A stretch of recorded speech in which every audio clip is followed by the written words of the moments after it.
Hello friends, আমি অচিন্তা। আমি চলছি নতুন ইউটিউব চ্যানেল টু শাইট কিচেনে। আমি একটা নতুন রেসিপি শেয়ার করবো, সেটা হচ্ছে পাঁপড় মাখা বানিয়ে দেখাবো।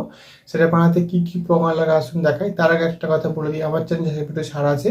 আপনার যদি ভালো লেগে থাকে অবশ্যই লাইক কমেন্ট শেয়ার করবেন, বিশেষ করে শেয়ার করবেন। যদি আমার চ্যানেল নতুন হয়ে থাকেন তাহলে প্লিজ সাবস্ক্রাইব করে দেবেন, নিচের বেল নোটিফিকেশনটা অন করে দেবেন যাতে আমার ভিডিও আপনাদের কাছে আগে পৌঁছে।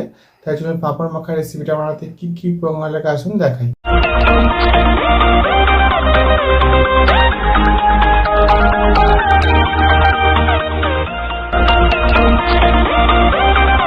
চলুন তাহলে পাঁপড় মাখা বানিয়ে দেখাবো। সেটা বানাতে কী কী উপকরণ লাগে আসুন দেখাই। তার আগে একটা কথা বলে দিই, ভিডিওটা প্রথম থেকে শেষ অবধি দেখার অনুরোধ রইল। তাই জন্য রেসিপিটা শুরু করি। এখানে দেখুন একটা শসা, একটা পেঁয়াজ ছোটো সাইজের আমি ছোটো করে কেটে নিয়েছি। এখানে আমি ছোলা ভিজিয়ে গেছিলাম আগে থেকে। তার জন্য রেসিপিটা শুরু করি। একটা বাটি নিয়ে নিয়েছি, বাটির মধ্যে আমি সব উপকরণগুলো দিয়ে দেবো।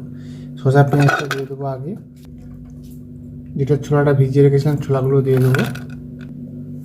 এর মধ্যে আমি দিয়ে দেবো ধনেপাতা কুচি, টমেটো কুচি,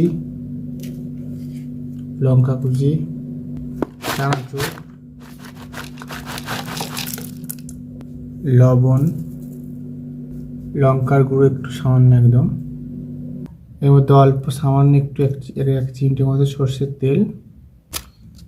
এবার আমি পাঁপড়গুলো গুঁড়ো করে দিয়ে দেবো। সব উপকরণ দিয়ে দিয়েছি, ভালো করে এবার মেখে নেব।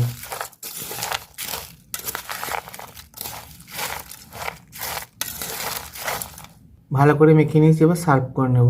দেখুন আমার পাঁপড় মাখা রেসিপিটা হয়ে গেছে। এই রেসিপিটা যদি আমাদের ভালো লেগে থাকে অবশ্যই লাইক কমেন্ট ও শেয়ার করবেন, বিশেষ করে শেয়ার করবেন।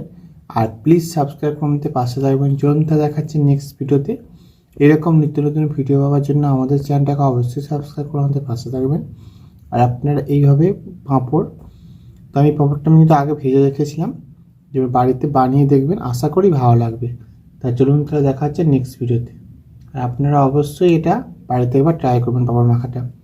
তো চলুন দেখা হচ্ছে নেক্সট ভিডিওতে।